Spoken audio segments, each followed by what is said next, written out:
The new Mercedes-AMG GT Roadster in the very top sporty variant, the GT C Roadster. That full review is today on Autogefühl, your number one resource for in-depth car reviews and your number one community to discuss cars with Thomas. We're going to take a detailed look here on the exterior, interior, and of course the sporty driving performance. And so also welcome and best greetings, especially to our American viewers today, because we are today here in Arizona and checking out this solar beam yellow car. So it's really like a solar beam in your eyes, and that's why we picked this color. And we're also going to tell you which one you should actually go for, the GTC or the normal GT variant. So I will tell you everything about the differences and give you my advice there too. Let's start now with this very emotional review in full HD, full screen and full length. Let's go!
A very aggressive front grille called Panamericana, and that derives from a 1952 glorious win at the Panamericana race with the 300 SL race car, and from this very car this front grille was inspired. So this car is citing great race cars from the past, and I think that's a great design element.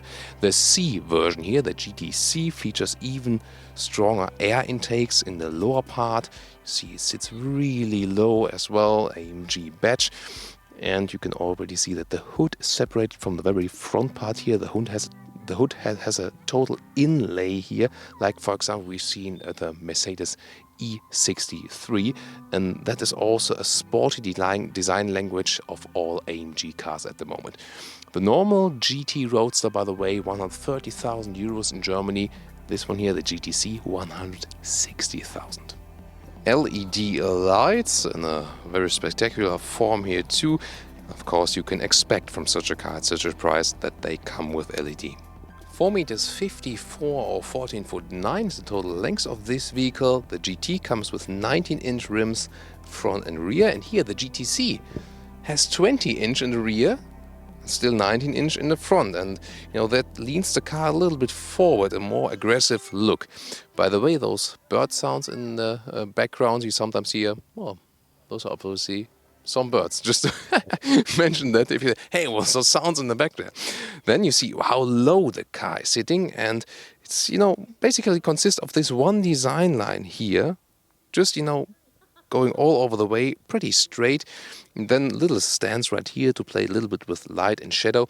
I really like this one here. This is derived also from the earlier SL models, because this was venting for the air for the drum brakes ones. They had had some more air, get the waste heat out of the braking system, and that remained as a design element. Now also moved further away from the wheel arches, because nowadays it's just a design element. There's nothing really behind it. Then we also have the carbon ceramic brakes mounted here. You do not really need them. Actually, if you not going on the racetrack, I would rather not pick ceramic brakes in general. Then if you're going further to the rear, you see that the roof is integrated very well here, totally flat. The roof available in black, beige or in red.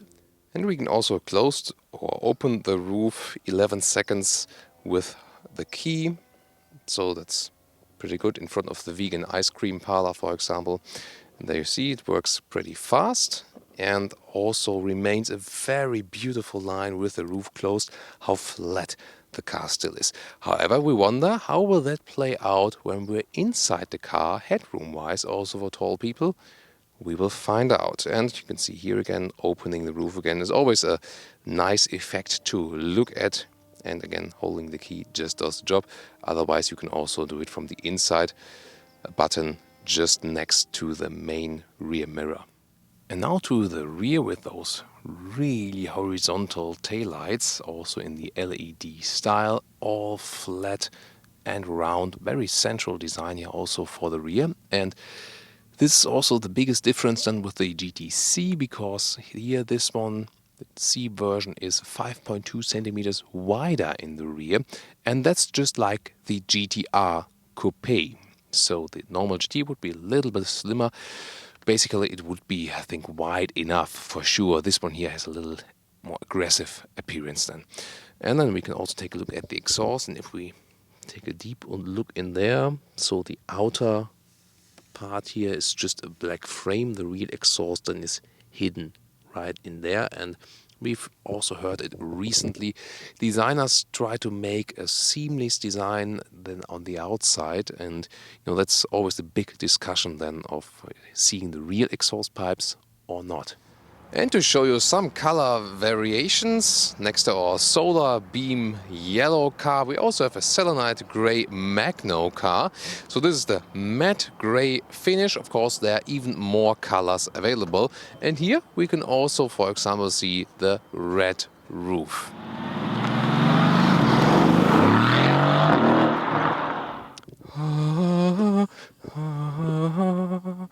Here it is, the holy grail of every AMG car. Of course, handcrafted. We also can see the guy who did it, because AMG has the philosophy of one man, one engine. And so they're also built exactly by one guy who's then responsible for that. Basically, it is a 4-liter V8 bi-turbo engine, and the GT and the GTC have different horsepower figures, and I do refuse to give the very exact digit number because it's really stupid.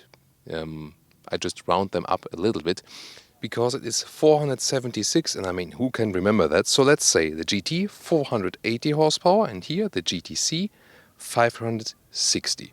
Doesn't matter if it's like 2 or 3 horsepower more.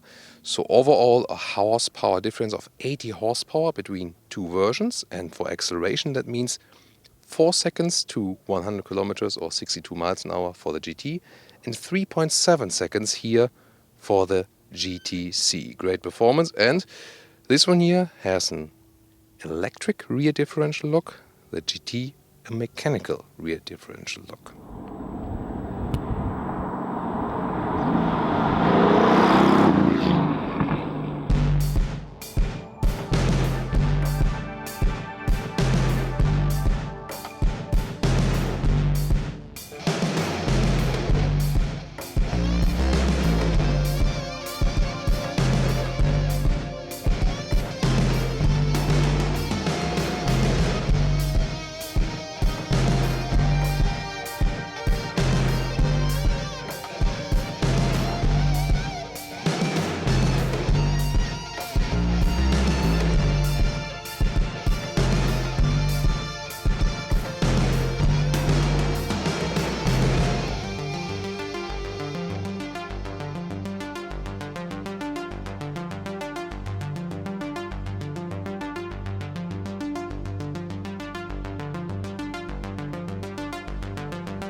And now to the interior.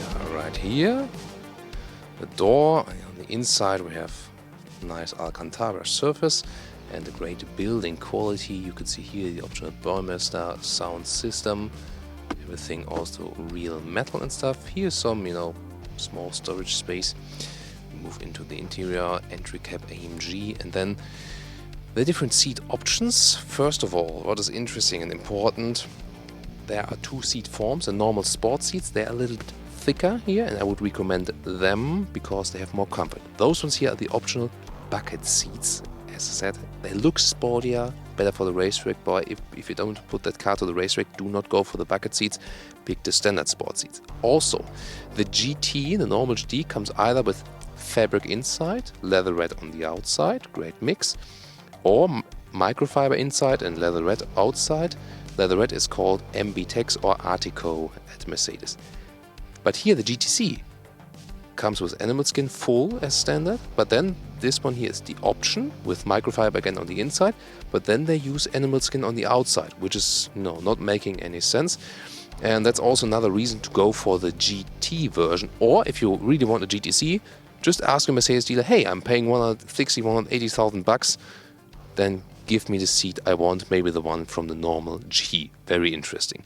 Also, what I really like is this full Alcantara, or Dinamica it's called at AMG, because Mercedes works together with the company of Dinamica. There are two competing companies. Full Dinamica or microfiber steering wheel, that is great grip, racing grip with gloves or without gloves. And also in everyday driving life, it's so warm and cozy feeling. Also in winter times, steering wheel is not cold in winter then, and also you don't sweat on the fingers so much.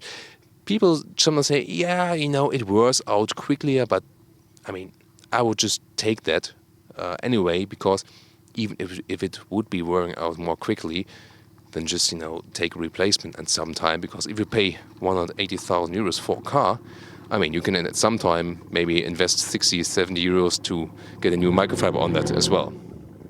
Let's get inside. Of course, it's a low-sitting sports car, so you have to work a little bit to get inside. The seat adjustments are not typically Mercedes like in the inside of the doors, but right here in the lower area of the seat. And there are also electric adjustments for the lower bolsters and for the shoulder bolsters right here.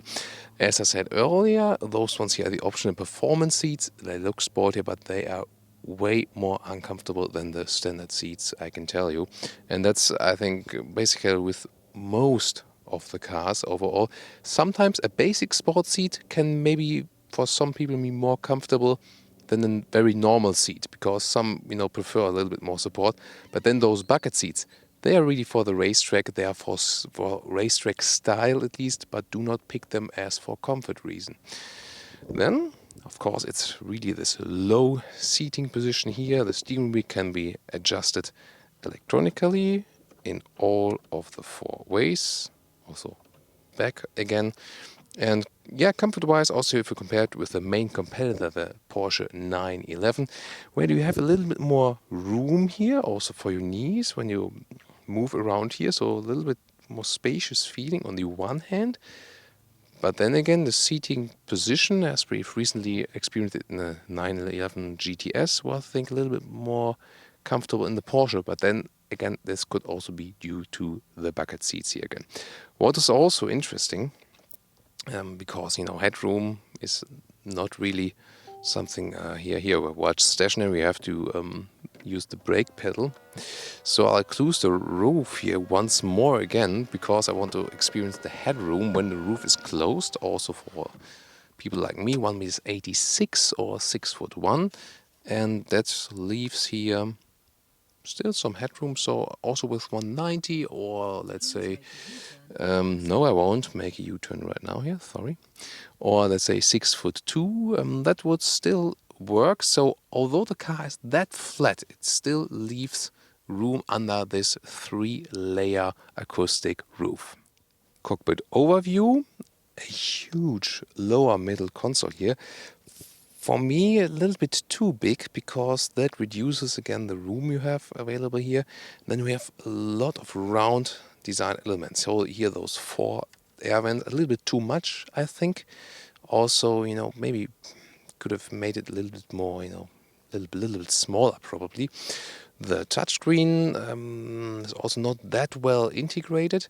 But what is very well done is that the other round elements, like here, they fit together very well. Also, very tightly pulled everything. So definitely an airplane style cockpit, also with the round elements here in the middle console. Then there are different covers available. For example, this carbon fiber look we have here, for example, beverage holders are beneath that one, adaptive. Also here you see this carbon fiber look. There are different carbon fiber styles available, a matte one and a shiny one. I would definitely go for the matte one. Then there's also a bright metal look, for example, available. So you have some options there, definitely. Steering wheel again, well, it could be also a little bit smaller, but basically I'm totally fine with the size. Metal shifting levers here for the 7-speed dual clutch transmission. Instruments will soon have another detailed look right there. And then there's also an Alcantara covered glove box, not too much room in there though. And finally you can see you have a small net, for example, for some plastic bottles or whatever in the right side here near the co-driver part. AMG style analog instruments, right and left. And what is very interesting is when you start here the ignition, there with the visualization, hey, greeting light too, nicely done, also with the arrows going to back and forth. And then in the middle part you can then adjust your stuff. You have the normal view here, by the way, 25 mpg was our consumption so far. So today in mpg, if you want to have it in liters per 100 kilometers, put in Google 25 mpg in km/liter, in 100 km/liter. And you can also pick other gauges, for example those special AMG gauges right there. Here we go. And then you have some performance boost monitor, for example, when you use the launch control. The infotainment unit, a classic one as we know it from Mercedes. The GPS, I'm quite often not satisfied. Was sometimes mistaken in the route, so I really would like to see a software update. Telephone, you can connect your phone via Bluetooth, for example. That's no problem. And then if you go to vehicle, you have dynamic select, for example. That's for the adaptive suspension, and also you can go right in there, vehicle data or the engine data.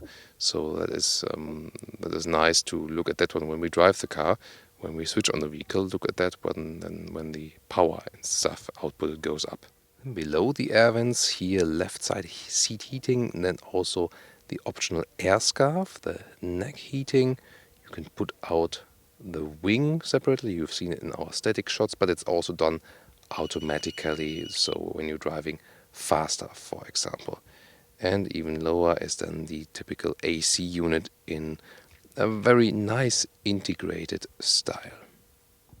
And here, this is the way you control the multimedia unit by turning and pressing. And then there are so many other buttons, for example here for the driving modes, Comfort, Sport, Sport Plus and Race. If you go to Sport Plus, you can use the launch control. I will show you that while driving. Individual, you can combine different commands, for example. And here you start the engine.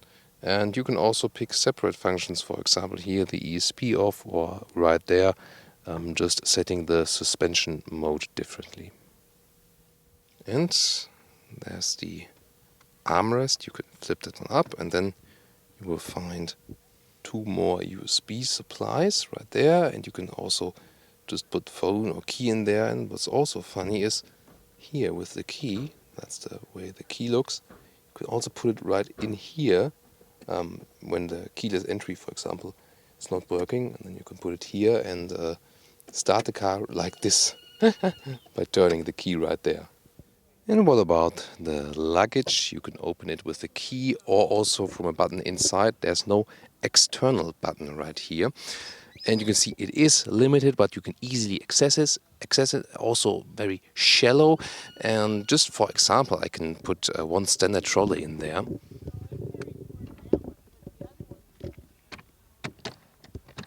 There you can see it is, well, something more. Maybe a backpack fits next to it, but and that's already it.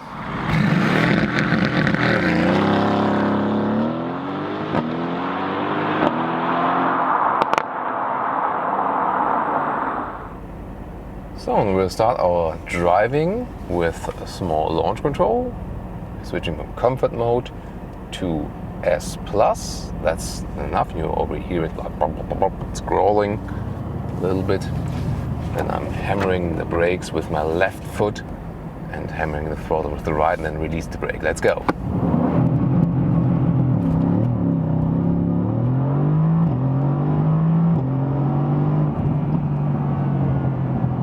That was already 77 miles. Wow. That went pretty fast and pretty brutal, didn't it? Of course, when you normally ride with closed top, you usually have in the comfort mode. It's a little bit more silent. The road is pretty uneven here, so it's also pretty loud in here. But usually, of course, it makes sense when you have the roof closed. To increase the calmness inside here. And by the way, here also when you turn the car around, the U-turn is really very small turning circles, so you can circle, park in and out the car pretty quickly. That is really remarkable.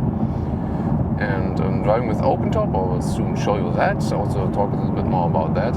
But I would really recommend, if you go over 60 miles an hour or over 100 kilometers an hour, in this car it really feels better to have the closed top then. And it has this 3-layer insulation, and therefore it also performs well than at higher speeds. Of course, a coupe will always be more silent, you know, as a convertible, but this one here already works pretty well.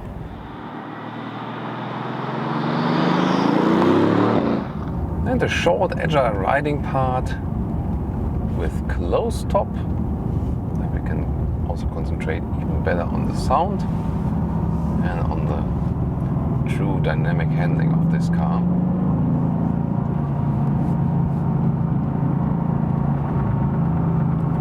This rattling sound you maybe hear, by the way, that's ceramic brakes. When small stones are caught in the ceramic brakes, another reason why I would not actually go for them.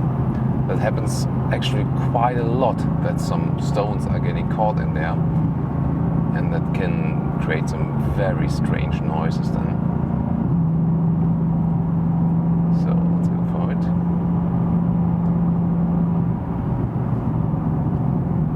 Very good feeling for the car, so you know exactly where the car is ending. The color is also fitting to the color of the middle lines here. That's really interesting. You can also use the shifting pedals right there. It's also a lot of fun to do that on your own, just the manual shift up and down. And when the road is a little bit better, as it is right now here, the stiff suspension really does a good job, because it keeps you in contact to the road, and then it's also not that bad that it's stiff actually. So it's really a good fun machine.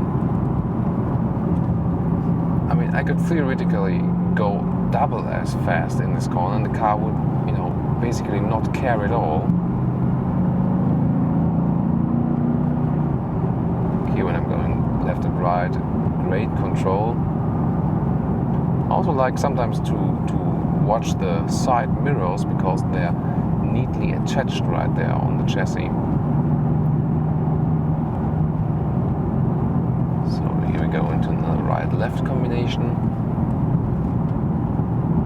Yeah, I also feel the rear steering working with me together, pushing the car in the corner.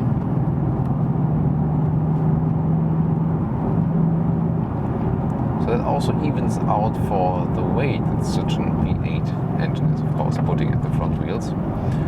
And you also have to pay attention on rather wet surfaces, for example. When you have a lot of weight in the front and so much power at the rear, then it can get quite slippery then for the rear. Of course, here in dry conditions, it's not really a problem.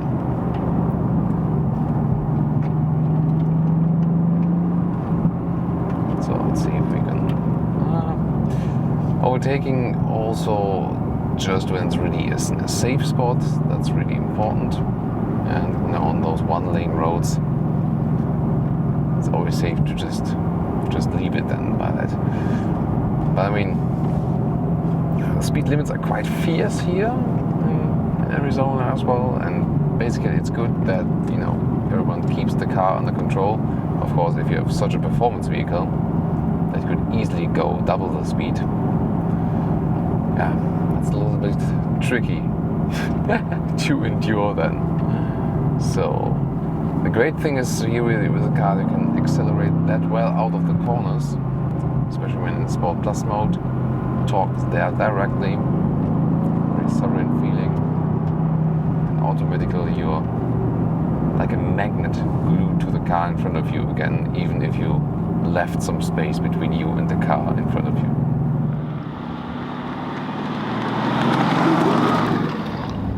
And now let's go with our open top joyride. We'll handle this car with a little bit more agility and also test the different driving modes. So remaining in comfort, you already have to be aware of that this car is way stiffer, first of all, than normal GT setup, then also the GT C, also stiffer than the Mercedes SL, and also from a long-term riding comfort, the Mercedes SL is better. So this one is the sportier choice, definitely. But then of course you have the better handling, a real go-kart feeling. Steering wheel, nice and direct, still feels very natural. You know, with Mercedes they have the philosophy not to make it too progressive. So with, for example, Audi, Porsche, Volkswagen, you know, the whole company, they make it a little bit more progressive. Here with Mercedes we have a little bit more steering angle, but still feels great to control it, and the car really handles so well. It's also so short in the wheelbase, you can circle it around every corner. And what is being stressed by that, because here in the GT C we also have them from standard equipment, the rear steering, so the rear wheel or rear axle steering. And when I'm driving slower at the moment, like now, the tires are going in the opposite directions in the rear. And at higher speeds, so that wasn't, by the way, the opposite direction, that fakes a even smaller wheelbase. And when you're going faster, then they fake that there would be, well, they fake a longer wheelbase and they go in the same direction. Front wheels, rear wheels, same direction they go. And that gives you more stability at higher speeds and more agility here at lower speeds, and that is just fantastic to ride. You can also just activate the separate exhaust button. Then you have already a little sportier sound, but of course only in higher RPMs, but that's also possible to deactivate it again. Then there's the sport mode that already puts the 7-speed dual clutch transmission in a mode that it shifts up later and shifts down earlier again. And we also have it with a little higher RPM mounted too. And then the Sport Plus mode that is even more aggressive. Let's see if in the Sport mode, in the Sport mode not yet, the exhaust is activated. In the Sport Plus mode the exhaust valve is activated, you can also hear that. Also the car's in keeping in way lower gears then, and I can really hammer the RPM then. And the Sport Plus mode was also the mode where the launch control was possible earlier. So a lot of big trucks here, always a nice sound. You know, that's really typical for the region here. A lot of huge pickup trucks. And then there's also the race mode, and that even draws back the stability control even more.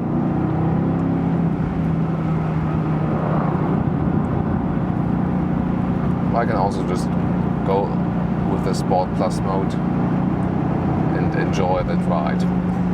So again, suspension-wise, it's rather stiff, and that means it's really a sporty setup here to have good handling in the corners. Also go for a bigger slalom here when there was no one around. And look at that, how easy the car follows directly my commands. That's really great. Riding with the open top, so as I said, 60 miles an hour, 100 kilometers, that's maximum. It's really a summer convertible.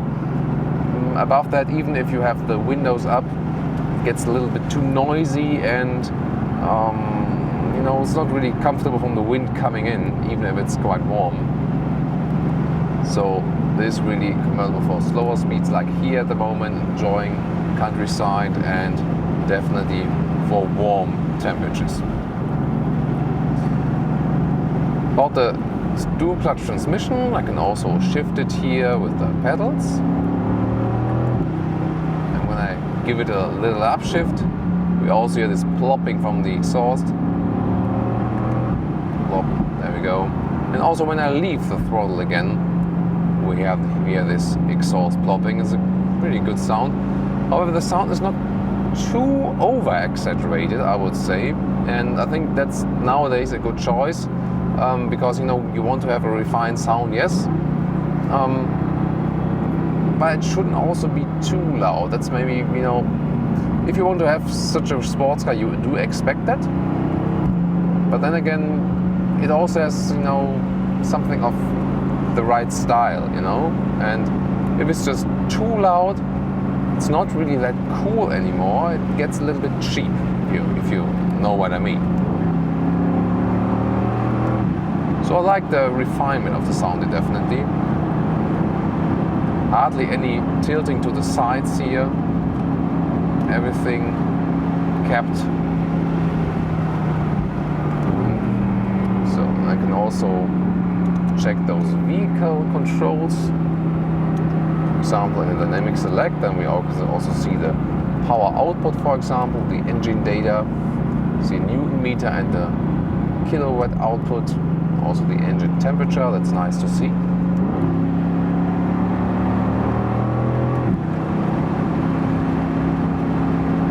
Yeah, this V8 gives a little sonorous, low frequency sound, as we would expect that.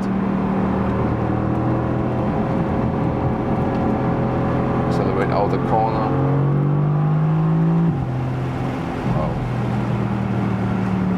So a real sovereign driving feeling. I mean, the horsepower that the C version has more, they don't really make the difference. The V8 in itself, that is the crucial factor that is making the difference, basically. The overview, by the way, as it's a relatively short car, is quite good. Just to the rear, there's the roof is blocking your vision. You may use the mirror then, or there's also the rear view camera available too.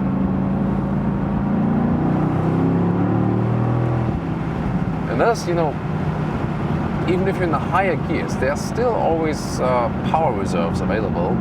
There's absolutely no problem. Oh, the sheriff is there.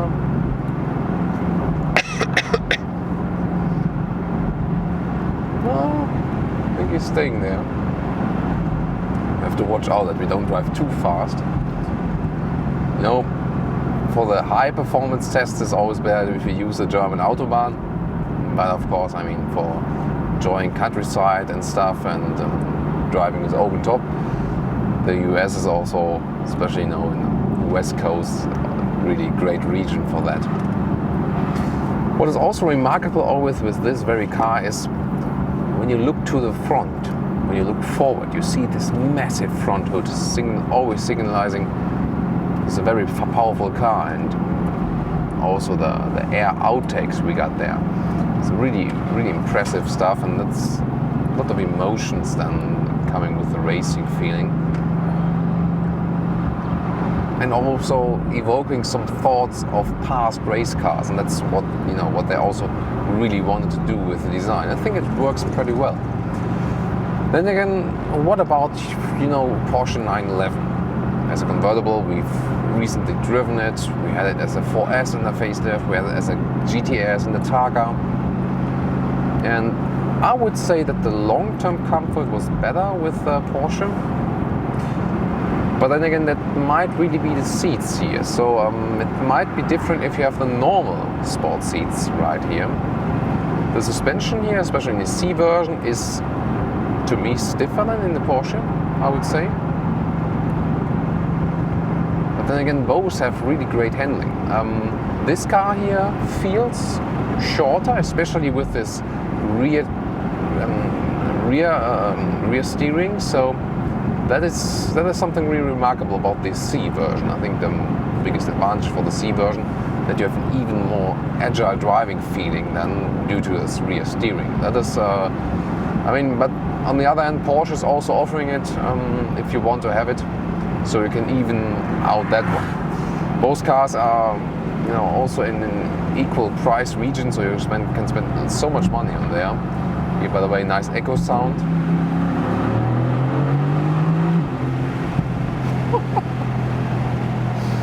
Yeah.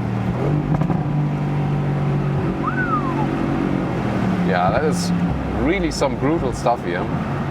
So for people still wanting that pure V8 lowering sound, that is what this car is really doing very well.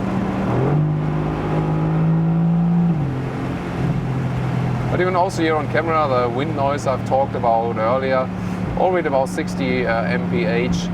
That is coming quite fast in here. So I think they could have been maybe working on that, but maybe it's also just the building form of the car that is basically inducing that. If you have the dual clutch transmission, by the way, in the comfort mode, you hardly feel or hear the car shifting at all. So if you reduce speed steadily, for example, here, it's really going smooth, you know, hardly hear or feel any shifting process. And if you put it in the Sport Plus, then, like, you know, shifting down, shifting up, you really feel it. So the shifting process itself is also changed, that you always feel when this is taking place. So one more acceleration maybe, because what's always interesting is not only 0 to something, but when you already get rolling, you know, then also changes something. For example, when I'm just hammering the throttle at 40 mph, at 65, it's just once on the throttle, and here we go. In the comfort mode, by the way, to show you the difference, would be mainly that downshift takes some more time. For example, here at 40, and when I then press the throttle, see here? And it's actually also for the co-driver better than sometimes to be in the sport mode, in this case, because it doesn't come that suddenly. So here's in the comfort mode, it's like, then suddenly, in the sport mode, you're already in the lower gear, you can have the acceleration quite further. So definitely enjoyable, the ride here, no question. And again, if you want a more all-season convertible, I would rather go for mid-size convertible, like an Audi A5 or the Mercedes C-Class as a convertible. They are also still sporty. If you think about the bigger one, like an E-Class, that is, you know, gets a little heavy too. Corvette is blinking us, but maybe also when the Corvette is flashing the lights, it might also be a warning, hey, someone is checking the speed here. That could also be, actually. So I'm rather going like 35 mph now. And if you want, you know, more roadster style, want it more comfortable, then I would rather go, you know, Mercedes internally, maybe for a Mercedes SL. This one here, this car, if you say, you know, an SL is too boring for me driving wise, I want something more challenging, something really stiffer, sportier, more brutal, then you would actually go for this one here. And the Porsche 911 is, of course, with great racing performance, but I feel this one here is a little bit brutal, more in the sense we have just rear-wheel drive, and the power seems to set in a little bit more brutal than with the 911. The 911 is also very fast, but the 911 seems to me a little bit more balanced. So better in a, you know, sense on paper, on performance. And this one here more in a direction to Jaguar F-Type, for example, where you have less perfection in the driving handling, but maybe more fun because it's a little more out of control, if you know what I mean. So those are just, you know, nuances, very, you know, small nuanced feelings I have. So to describe you those feelings to you, that you can do something with it, because we can really compare those cars, all the cars we have driven then. What do you think about the landscape, by the way, here in Arizona? So we're riding up to Prescott, and I really love those desert surroundings. Here is a little bit green already. We also had some passages where it was really desert with a lot of cactus and stuff, and I also really like those areas with a lot of cactus. They look so great. So now we're definitely allowed to drive fast anymore, so I can have one more acceleration here in Sport Plus mode. Let's go. Wait, I'll first show you the AMG dials here in the front anymore, because I had it on the normal dials actually, because there was a reason for that. You can see the speed bigger then, so you can also see it on our small camera. But then there are also those special AMG gauges. They don't show the speed that big actually, but they show the boost. So I find it quite strange that when I had the launch control, I could not see the speed all the time, but it's first set on the whole screen. Hello, this is race start. Yes, it's race start, I'm feeling it, but it could also be just displayed in small and then show me the speed all the time. Come on. But here, now again in this boost mode, look at the boost.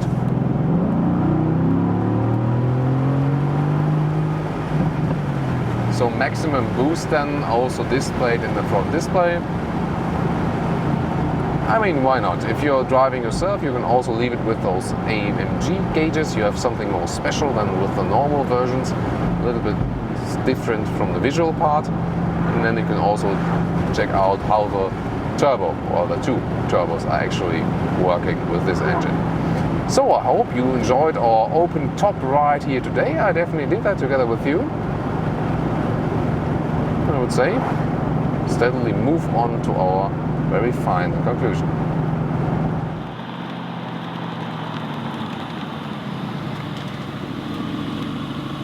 So in case someone is wondering, my jeans does not have any metal badges at the rear, so I'm not damaging this very super expensive paint of the car. And that leads us to our conclusion. Yes, especially the Mercedes-AMG GT C Roadster is so expensive. I mean, of course, the competitors are also super expensive, but my advice would really to go for the normal GT version if you are fancying this car here, because the normal GT version is way cheaper, offers you a little bit more comfort, offers you better seat surface alternatives, and as I said, stays lower in the price. So, I mean, this is of course, the overall brutal version, but the other one also has way enough horsepower already. Visual-wise, from the exterior, I mean, there's hardly any other car that matches this extreme attractive exterior. It's really a classic one. It has those vintage racing features, but still a modern look. So one of my favorites from the exterior. I wouldn't exactly pick the solar beam, not only because the paint is expensive. I would just, I just love blue cars. The interior, I think, is basically great in style too, but a little bit overloaded, so a little bit less different elements that would have been better. Sometimes, less is also more. Comfort-wise, you have to be aware of that. This is a really sporty car, so if you seek more comfort, then the Mercedes SL is the better roadster for you inside the Mercedes brand, for example. And also, in the comparison, 911 and this one, maybe it was the seats, the performance seats. I really would like to test this one here with the basic standard sport seats again and check the performance seating performance there. Here with those optional bucket seats, I think also the long-term comfort was not that good that I was really satisfied with it. Driving performance-wise, of course, I mean, totally dynamic, agile car. So much power, more than you could ever really use, and also a great sonorous sound, so you cannot argue about that. Thank you very much for tuning in to Autogefühl here today from Arizona. And of course, we're delivering also more reviews from other home countries of our viewers, because we have audience from all over the world, and therefore we're also very proud to be all over the world doing those reviews here for you, because I think always people are great. Hey, you know, that's my country today. It's great to have you here also with our review. And that makes us also happy. Thank you very much for tuning in here today, and see you next time.